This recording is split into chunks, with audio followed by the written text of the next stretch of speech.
Berangkat dari pengalaman Umi, yang pada saat yang lampau Umi sebagai orang Katolik, orang Kristen, mempelajari Islam, ternyata malah menemukan keagungan Allah, keindahan Islam.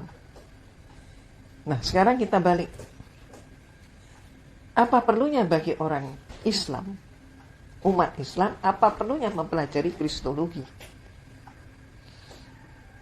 Adalah untuk membandingkan agama, karena orang dewasa untuk menentukan sesuatu itu benar atau salah, cara yang paling mudah adalah dengan cara membandingkan. Orang dewasa tidak mungkin didoktrin dengan mengatakan misalnya, pokoknya ini benar, nggak mungkin. Seperti misalnya pada waktu saya kecil dahulu, saya pernah makan di depan pintu. Ternyata terlihat oleh ibu saya, dan kemudian ibu saya menarik tangan saya dengan ucapan, nggak boleh makan di depan pintu. Saya menengok untuk mendapatkan jawaban, dan setelah ibu saya menyatakan seperti itu, maka saya tidak berani bertanya lagi. Yang saya ingat dan terpatri dalam ingatan saya hingga saya dewasa, sampai hari ini pun saya ingat, tidak boleh makan di depan pintu. Itu ucapnya. Dan saya nggak berani untuk makan di depan pintu lagi. Kenapa? Karena nggak boleh. Tapi mohon maaf, bagaimana dengan anak-anak hari ini? Coba silakan saja dilakukan. Ketika seorang anak makan di depan pintu, tangannya ditarik untuk masuk ke dalam dan diberitahu tidak boleh makan di depan pintu, anak itu akan bertanya lagi, kenapa nggak boleh, Ma? Ketika ibunya menjawab pamali misalnya, maka anak itu akan bertanya lagi, pamali itu apa, Ma? Inilah anak sekarang. Intinya yang ingin saya katakan, anak perlu penjabaran, tidak bisa didoktrin. Nah, kita lihat, itu anak kecil, apalagi orang dewasa. Maka yang paling mudah menunjukkan suatu kebenaran adalah antara lain dengan perbandingan. Itulah perlunya perbandingan agama, Kristen, Islam, dan yang lain-lain. Nah, dalam hal ini khusus untuk Kristologi, kalau umat Islam mempelajari Kristologi, maka akan terjawab beberapa hal. Pertama,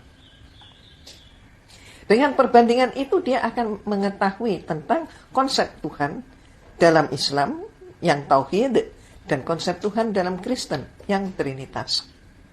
Dan kemudian dia pun akan berkesimpulan, mendapatkan kesimpulan dengan membuktikan ucapan-ucapan, argumentasi-argumentasi bahwa ternyata Islam agama yang hak, konsep Islam itu yang benar.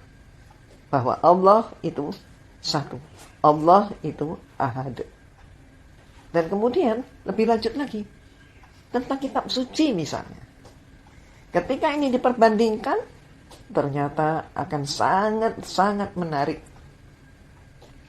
Kembali lagi ujung-ujungnya terbukti bahwa ternyata Al-Quran adalah satu-satunya kitab suci yang tidak lekang oleh zaman.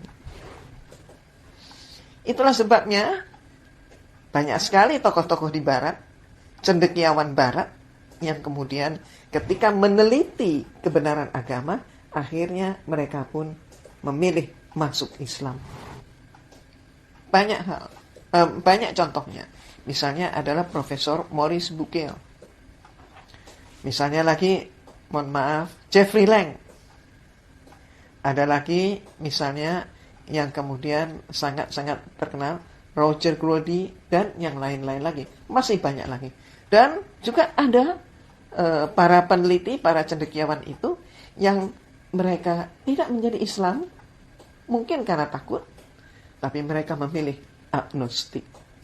Mereka menyatakan mereka percaya kepada Tuhan, bahwa Tuhan itu ada, tapi mereka tidak percaya dengan agama. Itu pun ada. Nah, bisa kita sebut banyak nama, dan kita akan saksikan bersama. Sehingga bisa kita simpulkan bahwa orang yang memang dengan jernih mempelajari perbandingan agama, dengan niat yang ikhlas mempelajari perbandingan agama, maka dia akan temukan jawabnya bahwa Islam adalah agama yang hak. Tapi dalam kenyataan ini, dalam kehidupan, kita juga bisa saksikan ada orang Kristen yang mempelajari perbandingan agama, tapi nggak jadi Islam juga dia. Oh, banyak sekali. Apa penyebabnya?